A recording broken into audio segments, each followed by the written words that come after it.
nyanggakeun ieu pasal ka-16 nyaeta masih martelakeun tayamum nanging neraskeun tina pasal anu ka-15 nyaeta farduna tayamum ieu mah pabatalan tayamum.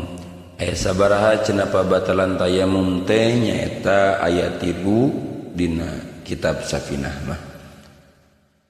Ari ieu pasal ka-16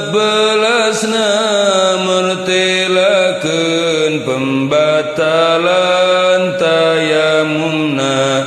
Pabatalan tayamum tilu jumlana, hei dulur-dulur regepkeun rinciana.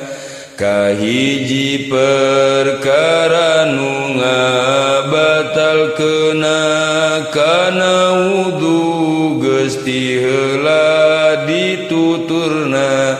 Nu kadua murtad anu katiluna ngaduga ayana caina hatena. Lamun tayamum karna eueuh caina syarat kitu dina kitab Safinahna.